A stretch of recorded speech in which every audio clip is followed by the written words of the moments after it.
Ayan, so welcome no for our today's lesson. So we will be entering now the final term, no, the last topics on integral calculus. So let us discuss the definite integral. So we've already discussed the basic integration methods, no, yung mga formulas natin, theorems and techniques in solving integrals, no. So now we will be applying all of those concepts, those techniques, no, in using it in real world application. So this is the purpose of the definite integral. So just to illustrate, no, what a definite integral is. So let's say I have this graph, no. Ayan. So this is the y-axis, this is the x-axis. Then we are asked to find, no, with a given function, no. Let's say this is the function, no. Ayan. So let's say this is the function y is equal to f of x. Okay? And through this graph, no, or through this function, pinapahanap sa atin yung area from this point, no. Let's say this is x sub 1 to this point, no, x sub 2, no. Pinapahanap sa atin ngayon ano yung area nitong shaded region, no.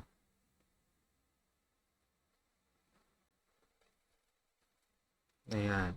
So pinapahanap sa atin yung area nitong shaded region na yan. So alam naman natin, no, we all know that this is somewhat parang ano, no, parang parallelogram siya or quadrilateral, no, in general shapes, no, yung ating area, no, sa ilalim ng curve natin. However, yung top niya, no, ito is a curve, no, hindi siya straight line, curve yan. So ano kaya yung pinakamalapit na pwede nating gawin, no, to get the area of this area, I mean to get the area of the shaded region, no. So burahin ko muna, no. Tanggalin muna natin. Ayan. So first, no, pwede akong gumamit ng, let's say, rectangle, no. Let's say kunin ko to. Then straight line. Try isa yung value, no. So alam natin, no, kapag kinuha ko to, ayan, this part. And since this is a rectangle, so the area of this, no, the area of the shaded region is simply length times width, which is using our distance formula, no? So x sub 2 minus x sub 1, no? Obviously. Times, no? Let's say this, 'di ba, since this is a curve, pangalanan ko tong y sub 1, then ito, no, yung pinakamataas is y sub 2, let's say. So since ang pinakamataas ko lang dito sa rectangle na to is yung y sub 1, so imo-multiply ko lang siya sa value ni y sub 1. No, actually this is y sub 1 minus 0, pero hindi ko ilalagay yung minus 0 since given naman na yun. Okay, so we got most of the shaded region, no, dun sa original natin. However, meron pa tayo na iwan, no? So let's say, no, instead na isang rectangle lang, no, teka, ayusin natin. Let's say, no, instead of isang rectangle lang, I am going to use two rectangles.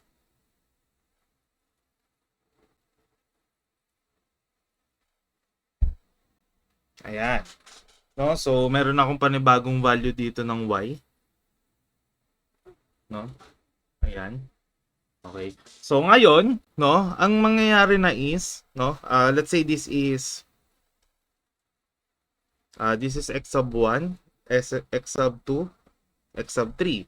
Tapos ito y sub 1, ayusin natin, no. Ayan.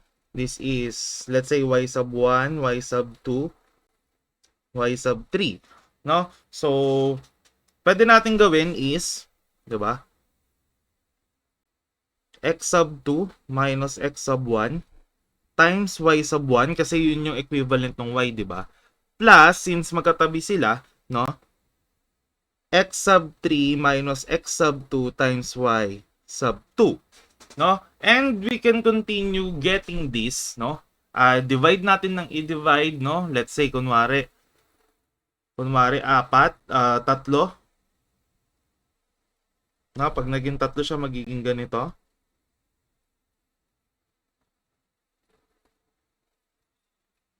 Ayan. Tapos, let's say, gagawin kong apat, no? Apat na, oops, wala yung ano natin.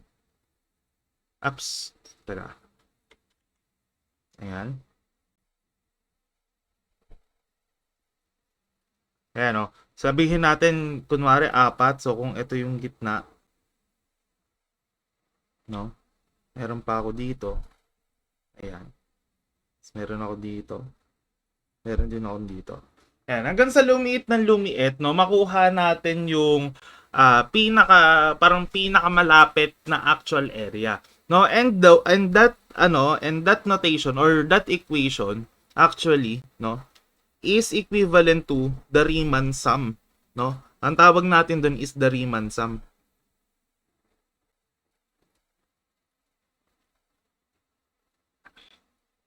Ayan. So, the summation, no, of ba? X since pa mula dito, no, let's say infinite na yung number ng ano natin, yung number ng x and y's natin. So this is x sub 1, this is x sub n, 'di ba? So dito naman this is y sub 1, this is y sub n since this is the highest.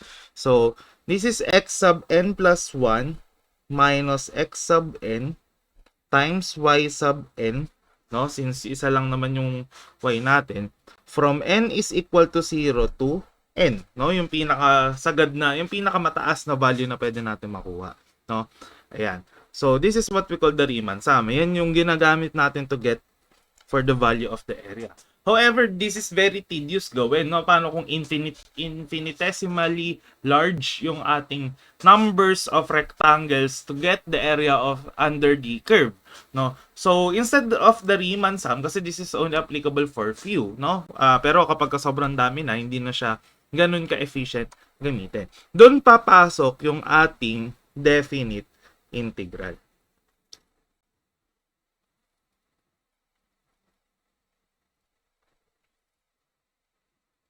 Ayan, dyan papasok yung ating definite integral. So, sabi, no, the definite integral is defined, no? Ito yung, itong ano natin na to.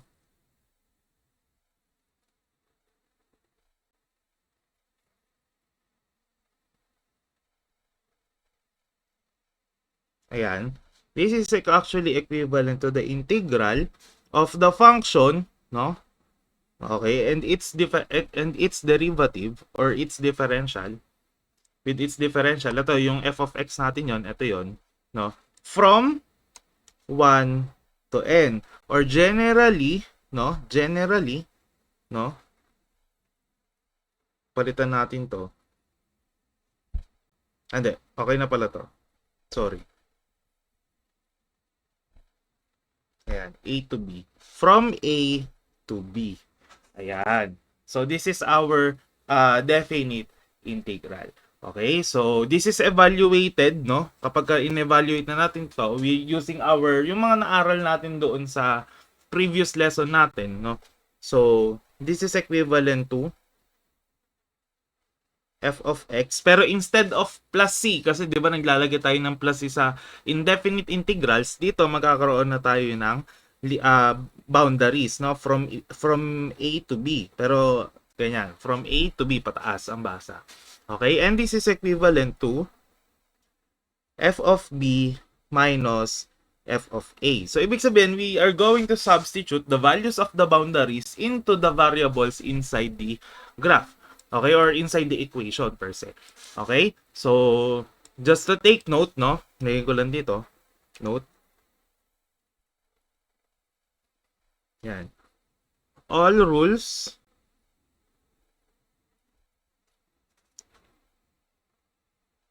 laws, theorem,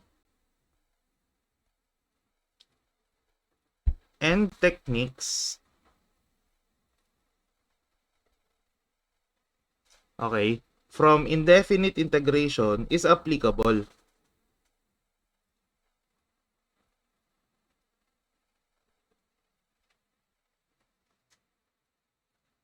integration, ayan, applies to definite integration.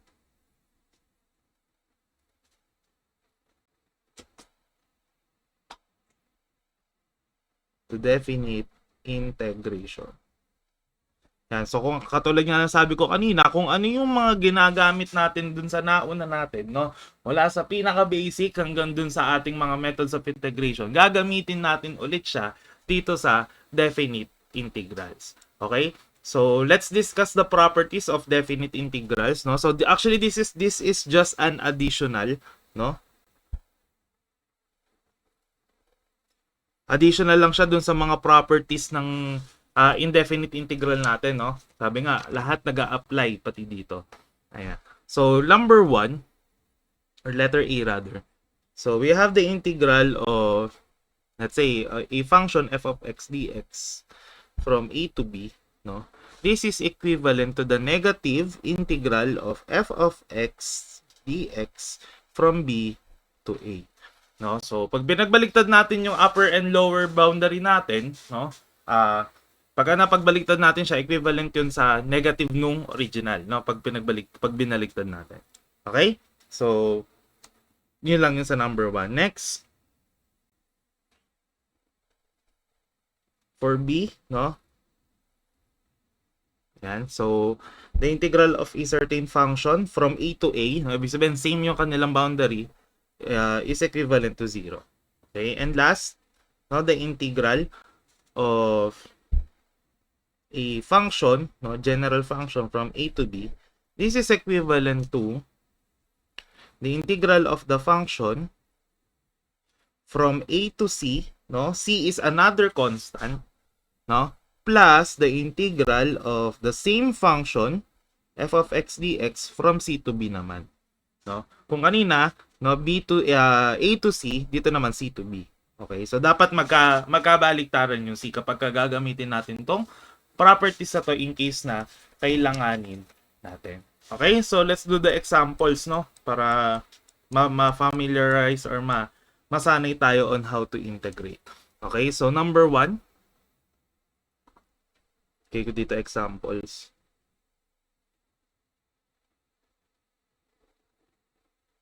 Ayan. Number 1. So, we are asked to find for the integral of 3x squared dx from 0 to 2.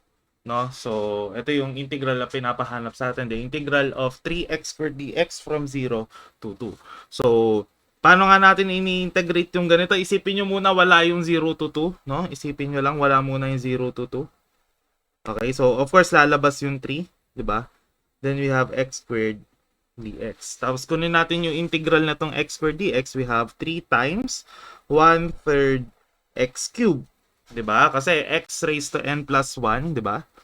Ang integral ng x raised to n dx is equal to x raised to n plus 1 over n plus 1, no? So lalagay lang natin dito na instead na plus c, no, maglalagay tayo ng parang bar, no? From 0 to 2 or 0 to 2, no? Basta nasa taas yung kung ano yung placement nung boundary dun sa original integral, ganun din yung placement niya kapag na-evaluate na. Okay? Kasi sa substitute natin to, no? Both of these dito sa ating variable. So by the way, makakancel yung 3, no? So may iwan is x cubed, no? So we have 2 cubed minus 2 raised to 0. No? So this is actually equivalent to what? 8 minus 1. So we have 7. Okay? So that's the answer. No? So any number raised to 0 is equal to 1. So sorry. 0 cube pala, sorry. Kasi x cube. So that is 8 minus 0. Sorry. 8 minus 0 is equal to 8. Ayan, sorry. Ayan. So, let me correct that one. Okay? So, that's how you do the integral. So, dun siya ipapalit. Okay? So, number 2 tayo. Number 2. Ayan. So, we are asked to find for the integral of x plus 4 dx, no? From 1 to 3. Okay? So, paano ba to, no? So, pwede naman natin i-distribute na, di ba?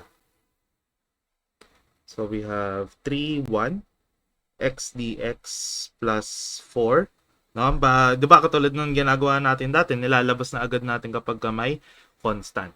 Okay? So, we have here x squared over 2 plus 4 times x. Diba? Integral ng dx ay x. Okay?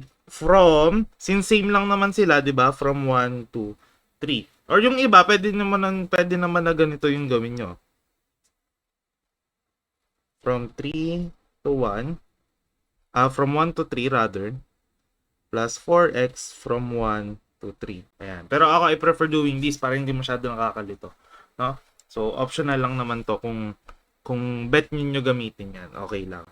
Okay, so we have here 3 squared over 2 plus 4 times 3 minus 1 squared over 2 plus 4 times 1.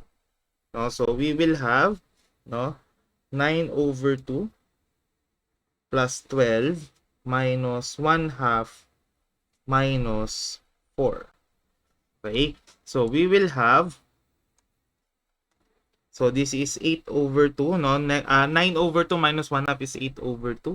12 minus 4 is positive 8 rather.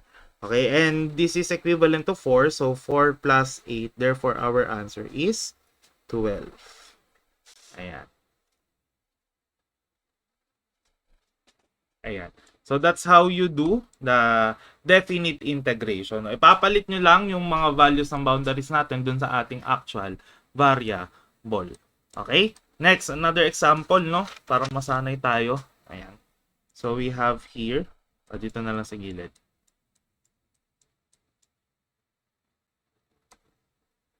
Ayan. Number 3. So we are asked to find for the integral of 2x x minus 1 dx, no? From 0 to 1. Okay, so paano ba natin gagawin to? Pwede natin i-distribute, no? So we have 2x squared minus 2x quantity dx, no? Ayan. Tapos pwede na natin integrate, no? So we have here 2 over 3x cubed minus 2x squared over 2. Diba? So, from 0 to 1. Then, makakancel to. Diba? Tapos, substitute na lang natin. So, we have here 2 over 3 times 1 cube minus 1 squared, no? Minus 2 over 3 0 cube minus 0 squared. So, this is actually equal to 0. So, pwede na nating i-neglect yung right side. No? Ayan. Tapos, ito na lang i-evaluate natin. So, we have here 2 over 3 minus 1, which is equivalent to negative 1 over 3. Ayan. No? So, that's how you do the integration. Okay? So, practice pa tayo. No? Another example ulit.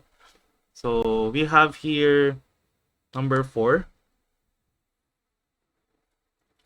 So, we have the integral of 0, integral ng 4 plus 2x dx. Square root ng 4 plus 2x dx. Ayan. From 0 to 6. Okay, so gamit tayo ng U substitution. No, u is equal to 4 plus 2x. du is equal to 2 dx. Diba? So, therefore, dx is equal to 1 half du. So, we have here 1 half times the integral of u raised to 1 half. Kasi, diba, square root is equal to raised to negative. Raised to na 1 half du. Yan. So, we have 1/2. Di ba meron tayong shortcut for square root of u du na integral. So that is 2/3. Di ba? 2/t square root ng u cube. Then from 0 to 6. Tapos makakancel na yung dalawang to dito. Di ba? So we have 1/3 square root. Babalik lang natin yung value ng u. Ano yung value ng u natin? 4 plus 2x cubed. Ba, yan. Ayan. Then, from 0 to 6. Okay, so let's evaluate. So, we have here 1/3. Pwedeng gawin nyo, no? Hindi nyo na isasama sa ima minus 1/3. Pero, lagyan nyo ng grouping. Baka mamaya kasi malito kayo. Ayan. So, we have 4 plus 2 times 6 cube. No? Then, minus 4 plus 0, kasi 2 times 0 is 0, cube. So, we have 1/3 times square root ng 16 cube. Diba? Minus square root ng 4 cube. Ayan. So, obvious naman, no? Siguro. So, we have here 1/3 times 16 times 4. Bakit siya naging 16 times 4? Remember, di ba, ang square root ng x cube is equivalent to x square root of x. No, ang x natin dito 16. So 16 times square root ng 16, so that is 4. Okay? So just for illustration and clarification purposes. So minus sorry, wala na palang square root. 4 times 2. Ganun din, no? Yun din yung explanation. So we have 1/3 times 16 times 4 is 64. Ayan.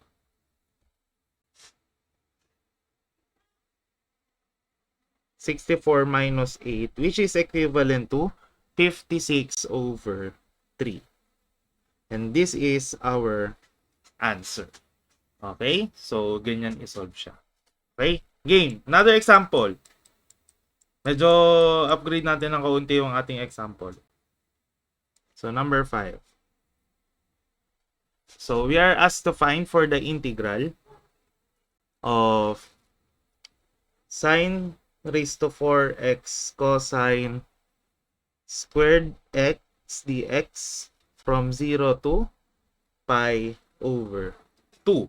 So, dapat tanda natin, no? Ano ba yung mga values ng sin pi over 3, no? Yung mga gano'n kasi magagamit natin yun dito. Pero dito muna, evaluate muna natin to. So, paghiwalayin ko to, no? Yung sin to the 4th x.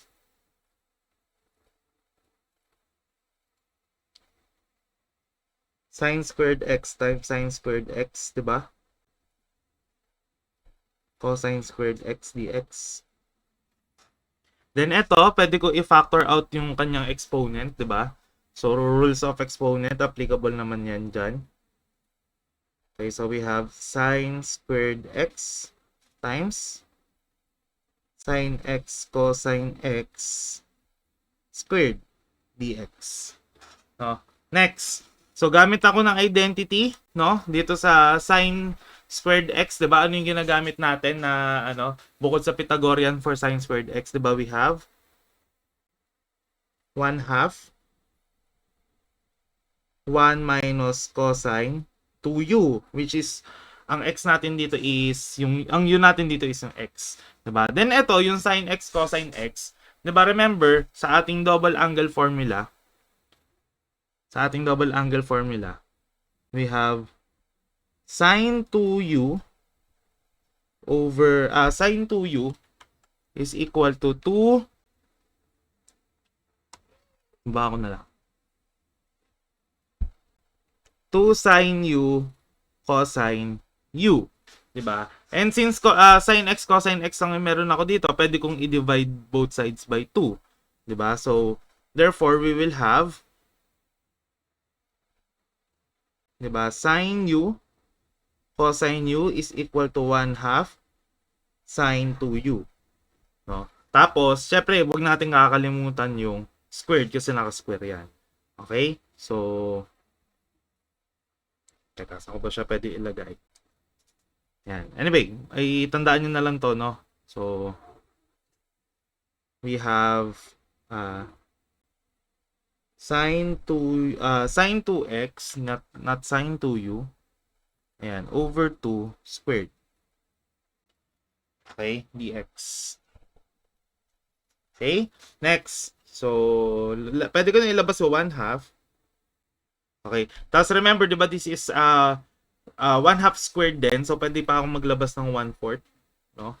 So, we have the integral from 0 to pi over 2 ng 1 minus cosine 2x times sine squared 2x dx.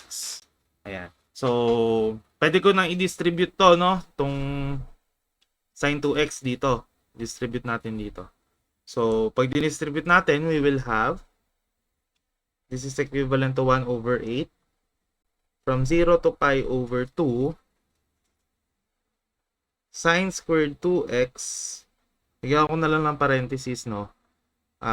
Sine squared 2x cosine 2x dx.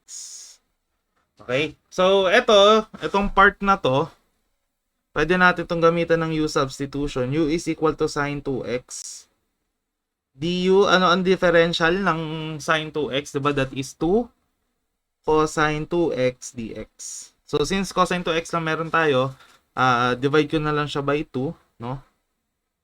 So, cosine 2x dx is equivalent to 1/2 du. Ayan. So, yan yung gagamitin natin later, no? Dito naman sa sine squared 2x, so gamitin ko yung same identity kanina na ginamit ko sa sine squared x, 'di ba? So we have 1 over 8 from 0 to pi over 2 times 1/2 1 minus, since this is sine, 'di ba? Cosine 2x yung u na natin ngayon, so 2u yun magiging 4x, 'di ba? Ayan. Dx minus yung integral ulit natin, no? Dinistribute ko na lang to. Ayan. So sa ano naman is sa u squared du. Ayan. So we have here 1 over 8 times 1/2. Sorry.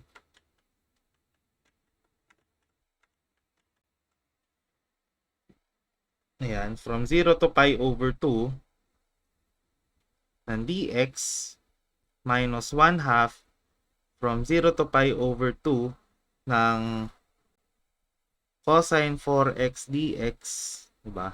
Then minus, sorry, nakalimutan ko yung 1/2 dito. Ayan, 1/2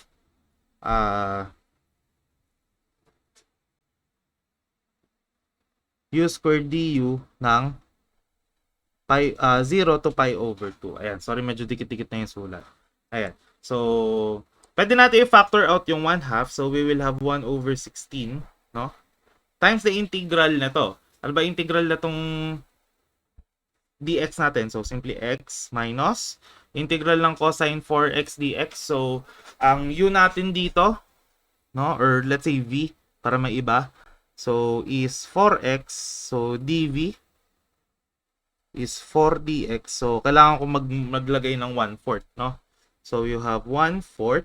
Ano ang cosine v natin? Diba? That is negative. Ang integral, rather positive. Ang integral ng cosine 4x dx is 1/4 sine 4x. So, yun yung ilalagay ko. Ayan. Then, we have minus, no? Integral ng u squared du is u cube over 3. No? So, by the way, ang u natin dito is simply sine 2x. So, 1/3 ng sine cube 2x. no? So, ayan. Then, from, diba, since common sila lahat, from 0 to pi over 2. Ayan.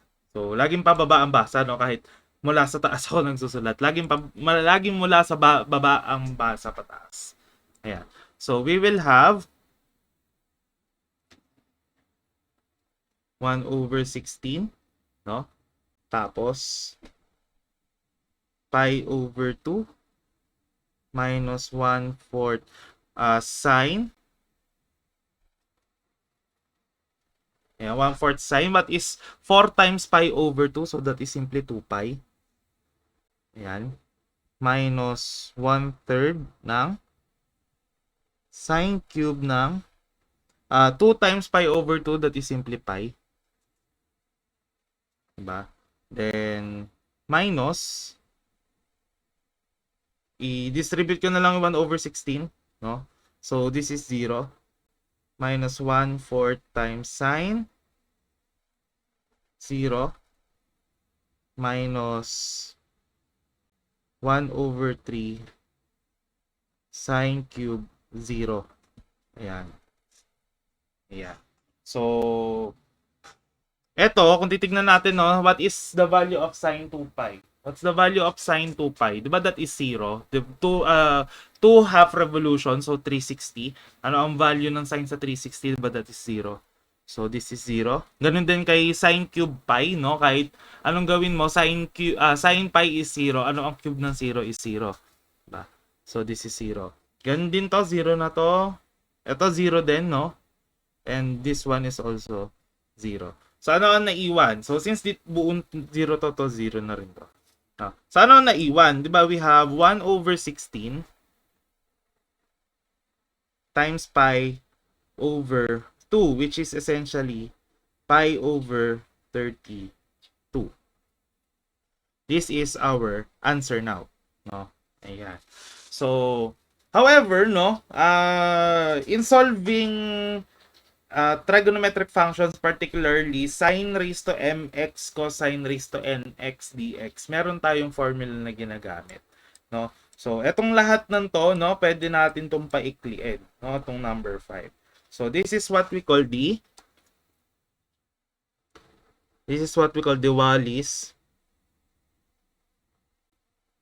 Wallis formula.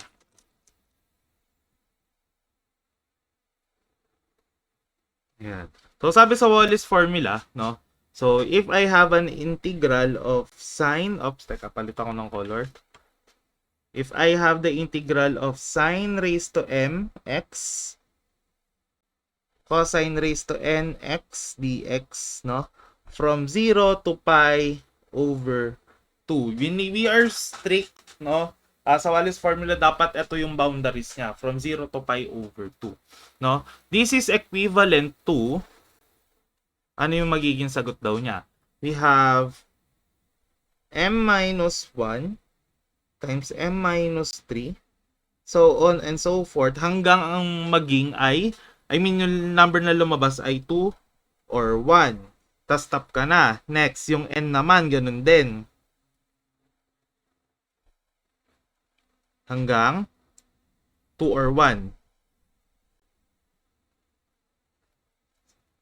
All over, no? Lahat ng yan over m plus n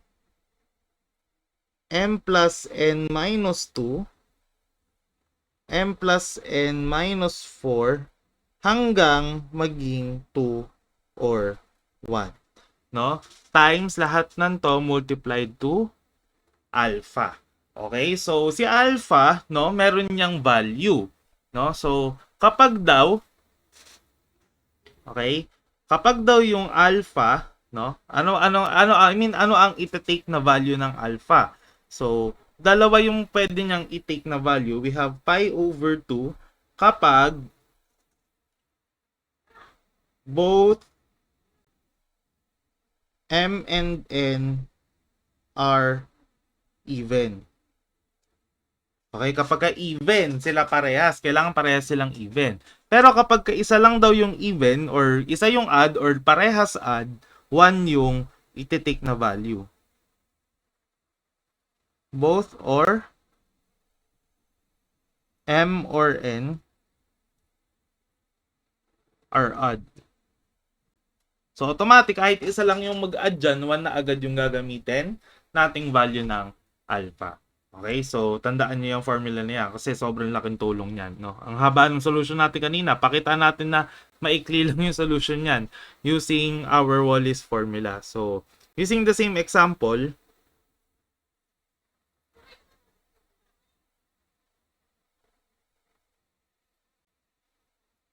ayan.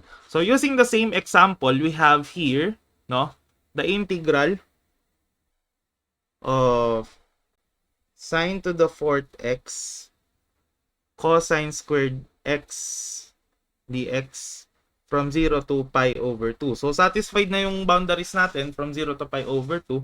So, ito na lang yung i-consider natin. So, we have, gaano ba kadali gamitan yung value ng Wallis, yung formula ng Wallis. So, we have 4 times, hindi pala, sorry. So, mag-start tayo sa minus 1 na agad, no? So, that is 3. Tapos, bawas ka lang ng bawas ng 2 hanggang sa maging 2 or 1. Ayan. Times, next naman yung 2, no? So, 2 minus 1 is 1. So, stop ko na dyan. Over, pag addin mo sila, no? Tapos, mag-minus 2 ka ng mag-minus 2. Hanggang saan lumabas ay 2 or 1. Tapos, di ba sabi, ano yung value ng alpha? Kapag parehas silang even, dapat pi over 2. So, maglalagay tayo ng pi over 2. Pero kung nataon na sine to the fourth x cosine cube x to, 1 ang gagamitin natin dito. No? For even lang yung ating pi over 2.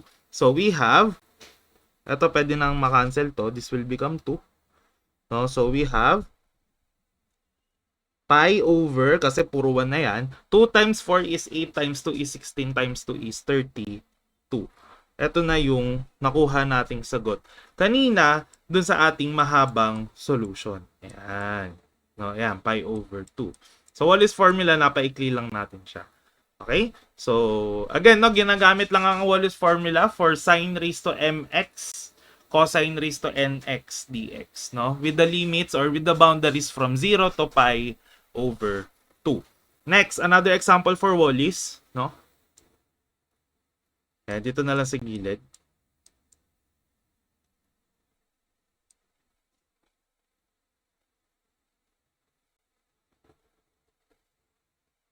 Ayan. So, example number 1.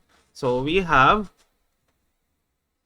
the integral of sine to the fifth x dx from 0 to pi over 2. So, obviously, 5 is odd, no? Therefore, ang alpha natin dito, no? Para dun sa mga hindi pa sanay, no? Ang alpha natin dito will become 1. Kasi add yung m natin. Wala tayong n, no? So, we have 4 times 2, no? Stop na tayo dito kasi times 2 na yan. 2 or 1 yung ini-stopan natin. Over 5, kasi 5 plus 0 is 5, times 3 times 1. No? Okay, so sabi nga natin, 1 yung ating, ang tawag dito, 1 yung ating alpha. So lagay ko na lang, ito yung alpha. Ayan, so para hindi kayo malito, yan yung alpha. So we have, so that is 8 over 15. No? So, yan na yung sagot. Sobrang dali lang for definite integral. Basta nasusundan yung etong ating condition. Okay? So, another example.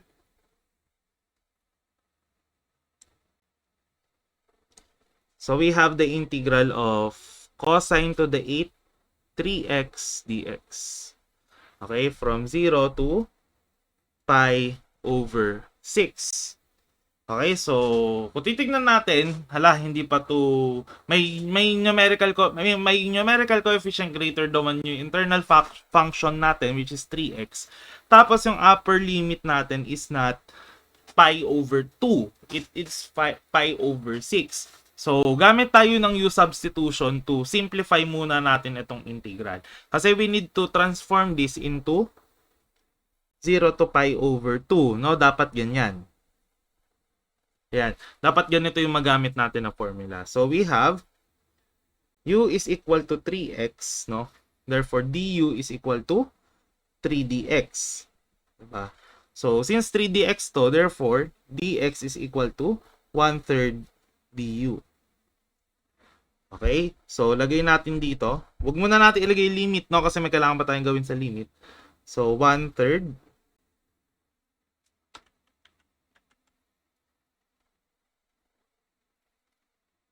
cosine to the 8 3x dx. Sorry.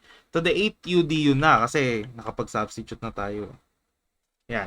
Now, para dito sa ating bagong boundaries, kasi remember, kanina we are integrating in the realm of x, no? Sa x tayo nag-i-integrate. Now we are already integrating in the realm of u. So we need to transform as well the boundaries from x to u. So paano natin gagawin 'yon? So remember, meron tayong u is equal to 3x, no? So ito yung gagamitin natin. Sa lower boundary muna at x is equal to 0, no? So, u is equal to 3 times 0. Substitute nyo lang, no? So, therefore, u is equal to 0. So, 0 pa rin yung lower natin. Now, dun sa taas, at x is equal to pi over 6, no? So, we have u is equal to 3 times pi over 6. And 3 times pi over 6 is equal to pi over 2. So, lagay lang natin dito pi over 2.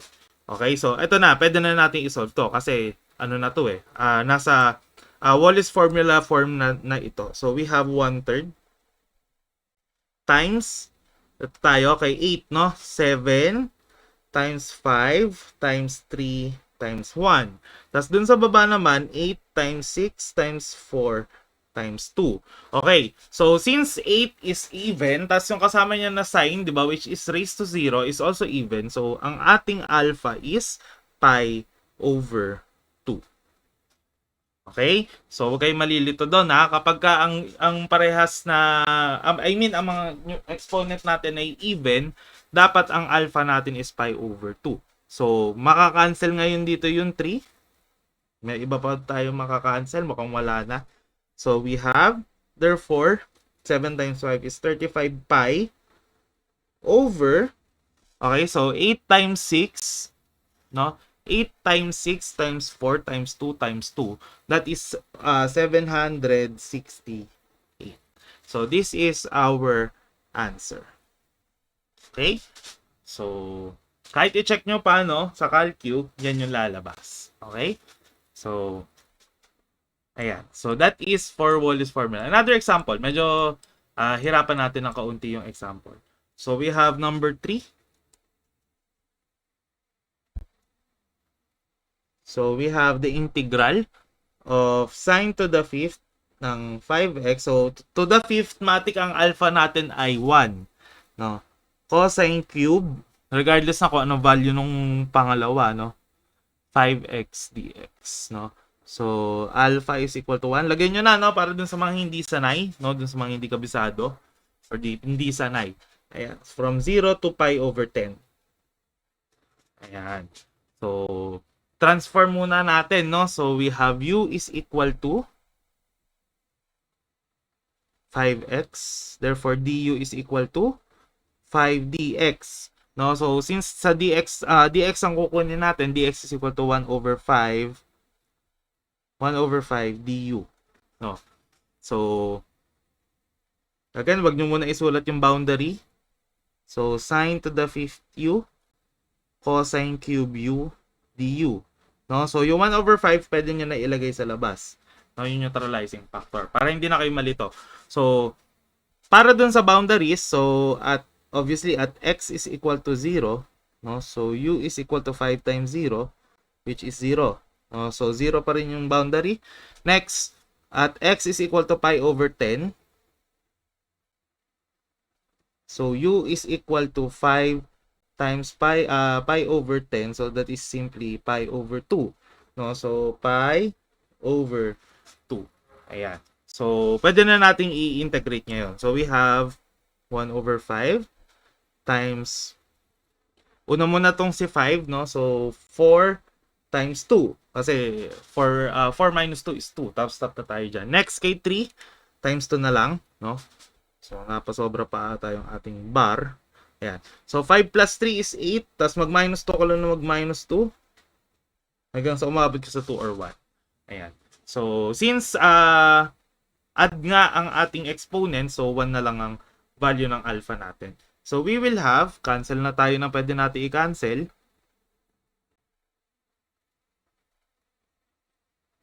Ayan. So, we have, therefore,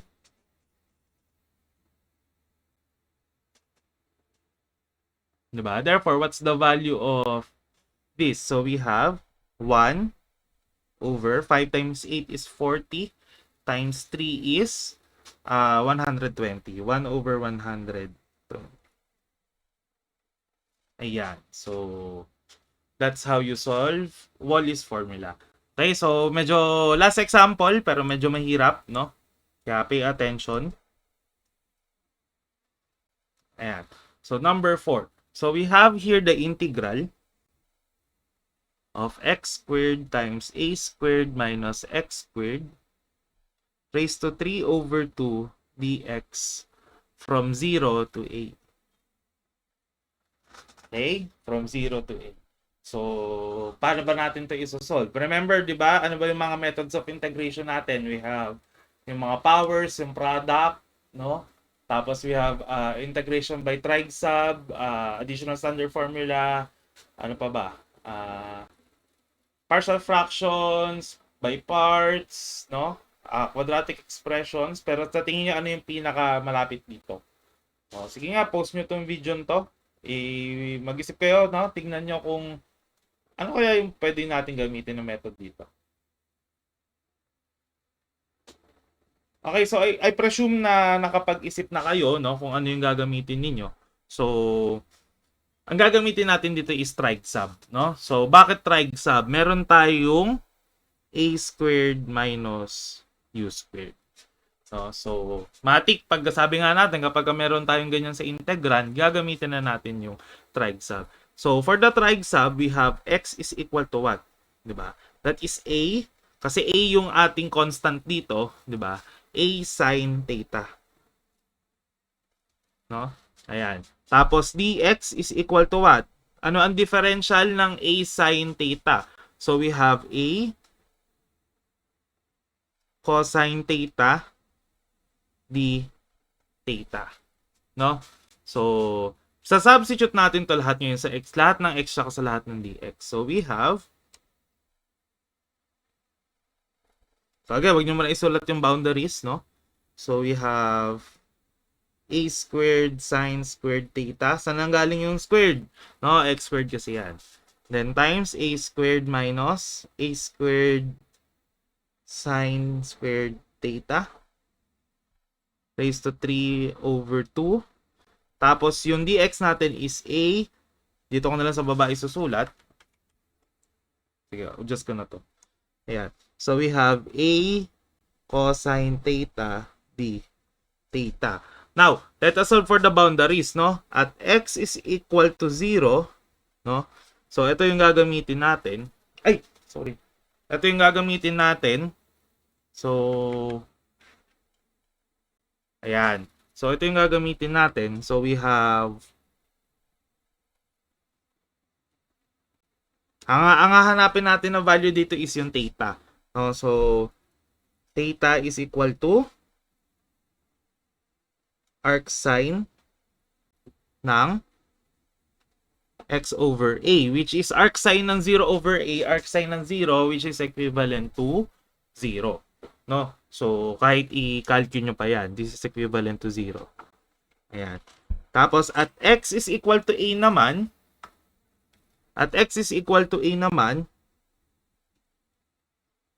so we have theta is equal to arc sine ng a over a, no? Which is equivalent to 1. No, what is the arc sine of 1? Kaya pag kinalculate nyo yan, ang lalabas is pi over 2. No? Ayan. So, therefore, ang mga boundaries natin is 0 to pi over 2. So, tingnan natin, no? Let's make this qualify for, ang tawag dito, let's make this qualify for Wallis formula. Okay, so we have the integral of 0 to pi over 2 Teka, labas pala muna natin lahat ng lahat ng constants. So, ito yung a squared tsaka yung a. So, we have a cube 0 to pi over 2, no? So, sine squared theta. Okay, times ilalabas ko yung a squared, no? Since common sila, pero dadalin ko din yung exponent. Kailangan kong dalhin yung exponent pag magfa-factor out ako ng may exponent. Okay, so we have a times a raised to 2 times 3 over 2, diba? So that is simply a cube times 1 minus sine squared theta raised to 3 over 2 cosine theta d theta. Okay? So, we have, again, itong a cube, lalabas na yan, no? Kasi puro multiplication ang operation natin dito, no? Ayan, so pwede na lumabas yung a cube. So, we have a to the 6th, no? Ayan, a to the 6th, 0 to pi over 2, sine squared theta, no? What is the equivalent of 1 minus sine squared theta sa identities natin? Diba this is equivalent to cosine squared theta? Okay, so cosine squared times 3 over 2 theta. Pero diba since 2 times 3 over 2 is equal to 3, so pwede kong gawin na lang na 3 to. Magiging cosine cube theta na lang siya. Cosine theta d theta. Okay? So we will have, no, to simplify, a to the 6 times the integral ng from 0 to pi over 2 ng sine squared theta cosine to the 4th theta d theta. No? Tapos, eto na. Pwede ko na siya gamitan ng Wallis formula. So, a to the 6. Remember, a to the 6th is a constant. No? So, 2 times, 1. Kasi 2 minus 1 is 1. Times 4 minus 1 is 3. Tapos bawas tayo ng dalawa. Okay, 1 na lang. So 2 plus 4 is 6. Times 4 times 2. Times alin? Oops. Ayan. Times what is the value of alpha? 'Di ba? Kasi kailangan natin yung value ng alpha. Since pare sila even, pi over 2. 'Di ba? So meron tayong pi over 2. Okay, so this will be cancelled. May iwan dito is 2. So therefore, ang answer natin is a to the 6 pi over 2 times 4 is 8 times 2 is 16 times 2 is 32. Okay, we do not know the value of a to the 6th. Kaya ilalagay na lang natin siya as 6. Ayan, so this is the answer. Okay? So, that's it for the introduction to definite. Actually, this is not already an introduction, no? Lesson number 1.5. Ayan, so this is the discussion for definite integrals. I hope you guys learned something. No? So, practice lang ng practice, no? Kapag nalilito, no? May books tayo, no? Yung supplement natin from Rainville. Ayan, gamitin nyo yan. Ayan, so, I'll see you guys soon and stay safe and God bless.